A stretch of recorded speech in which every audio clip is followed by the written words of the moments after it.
Hi, this is Wendy Nordby with my third and final video regarding the impeachment hearing and 2016 election crimes.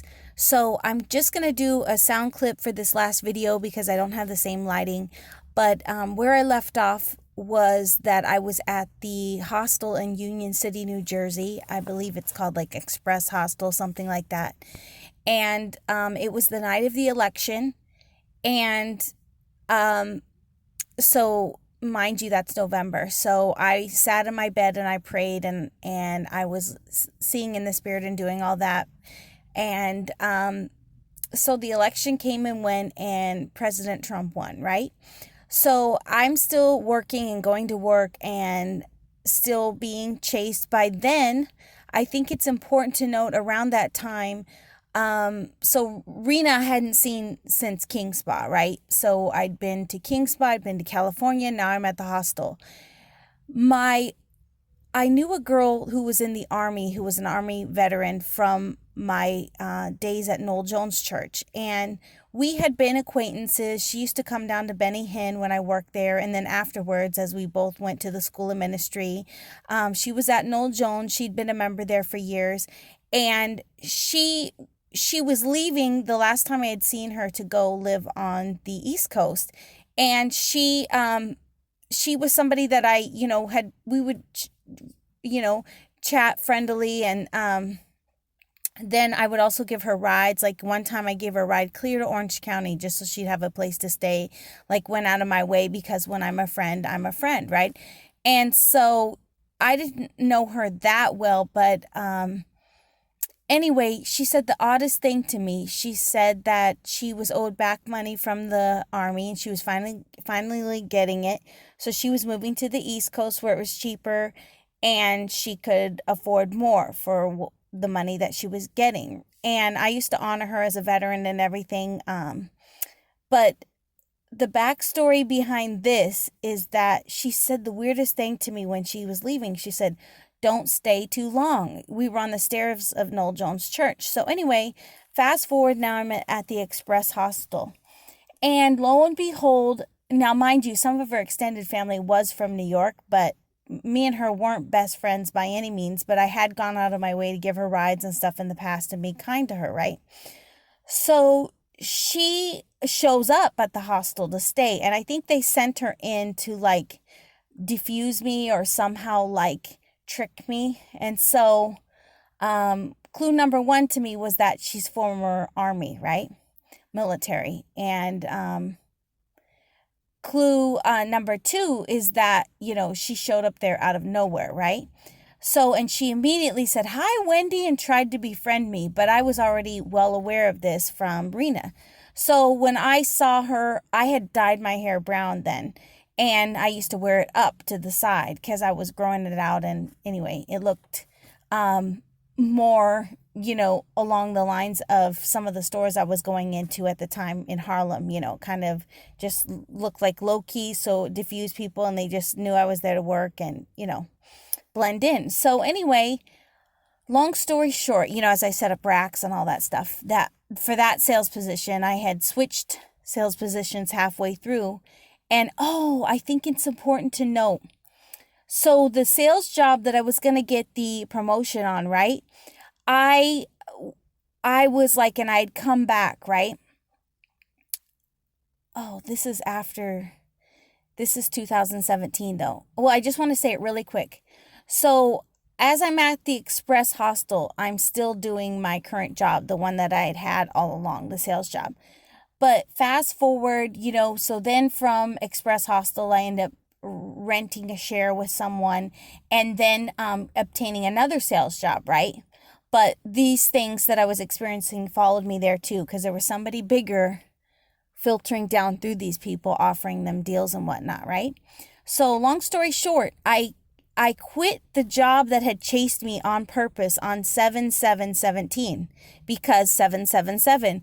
And wouldn't you know, I didn't ever file any paperwork for my benefits through them, like life insurance, anything like that, right?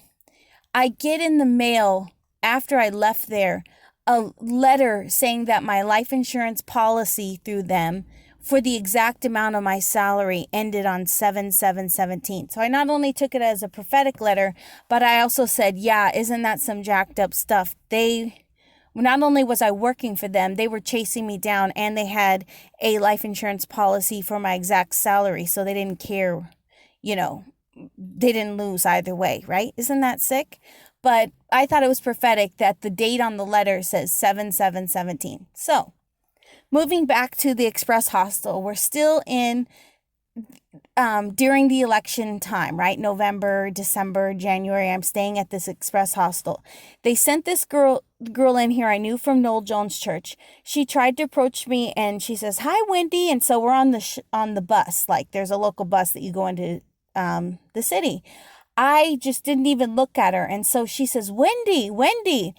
And I said, "Oh, I'm not Wendy." And I told her my name was Lisa. And I looked her right dead in her eyes and said that, right? So after that, she was all friendly around the facility, but she never bothered me again. But I know in my spirit they sent her there because there's like a multi-women's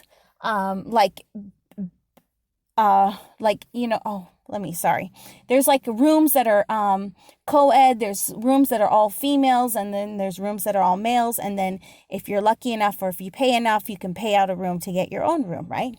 So during this time, November and part of December, I'm still doing a share, and it's like co-ed, but I've had women in there and I lucked out. I had a few nice people, and then I had a few people.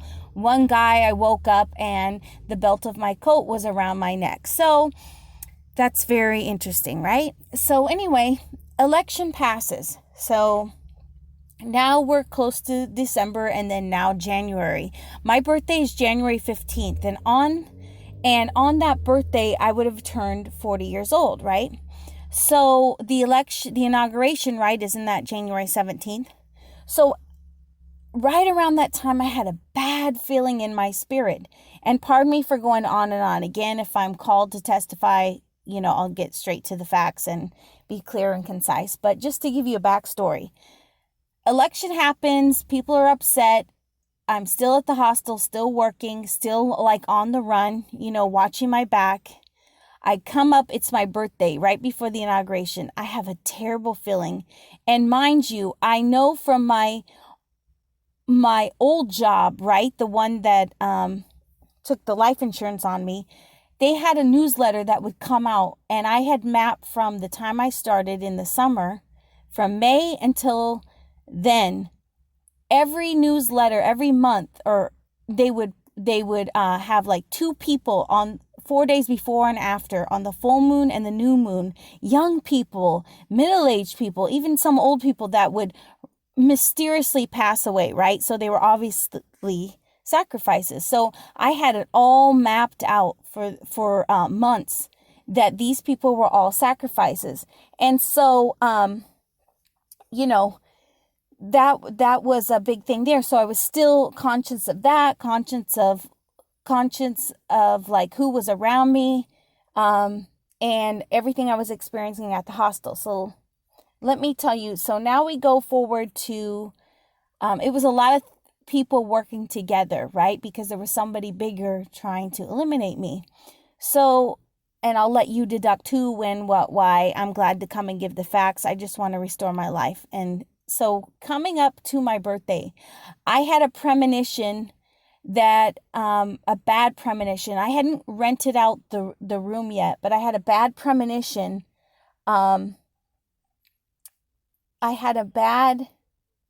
Actually, I'm sorry, I had been renting out the room, but it wasn't secure during the day, right? The hotel, so at night, I had already been renting out the room and nobody else slept in there anymore. I was paying like $1,200 a month, but in the daytime, the staff could get into the room, right? So I had a bad premonition coming up around my birthday, which was January 15th. And I felt a warning from the Lord. Well, and I felt in my spirit like the powder, like a chemical that makes you pass out. And I can't for the life of me think of what the word was. And it's not something that would be common to me now, but it was like chloroform or something was coming up in my spirit. Like powder on my pillow. So, I mean, it could have been rat poisoning for all I know, but it was stronger than that. So I had felt like, and I cannot think of the chemical anymore, but it was in my spirit, and I saw it like a powder. So the first night, we're talking starting around January 13th, I slept not on my pillow. I slept on the other side of the bed, like where my feet would go. Then the second night, I felt it even stronger. And I was aware as well. During that time, I heard chanting in the room right next to me. And I heard them chanting. And I'm trying to remember if it was closer to the election or it was during, I believe it was during closer to the election, like when people were still coming in there trying to kill me. Because I remember other people being in the room, if I'm correct. It's either then or during this time I was alone and they really tried to do me in. But I can think on it later. But I heard them next in the room next to me, like a group of people, like chanting, like, satanic sacrifice, right? I full on heard them like in low tones. It wasn't prayer. It wasn't anything else.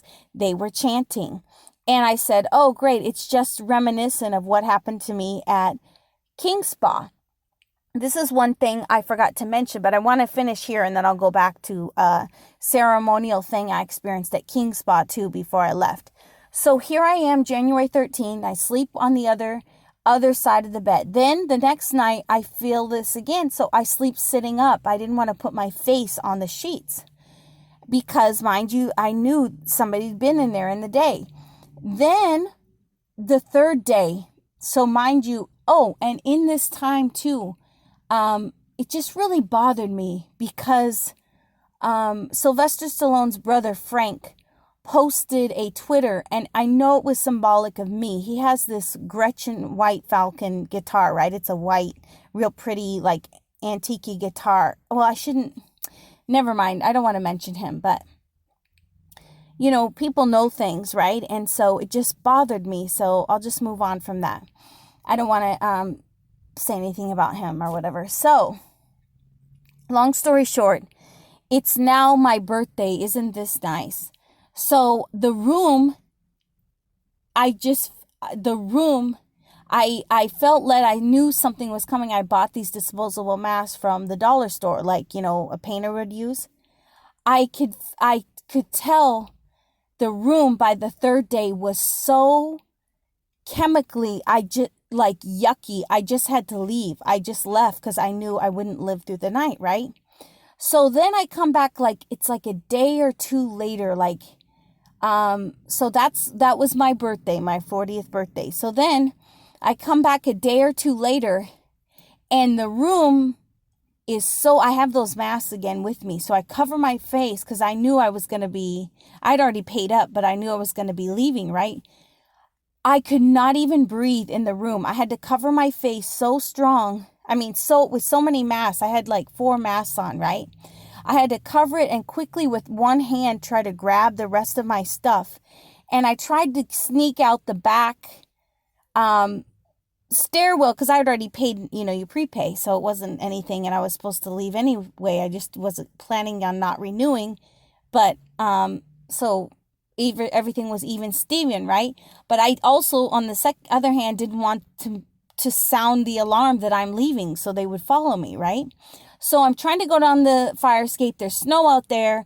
I get locked outside. Then anyway, I'm on the next floor because it's like a weird thing to get down. I go out through the second floor, at least not alerting because there's a camera outside my door, right? So I know the front desk watches. So I left out the place. The room was so full of chemicals, I'm telling you, like it was burning. My eyes burning. It was burning so bad, whatever in the heck that is. And that's the other thing that told me it was the government. You see, and also, I kept seeing that around me, like FBI people in the spirit. I saw James Comey, but I saw all these people around me, but and this stuff happened to me, but I did see him like smack them away. So I'll just let it lie there. But I did see a lot of them around me doing stuff. And I'm going to be honest.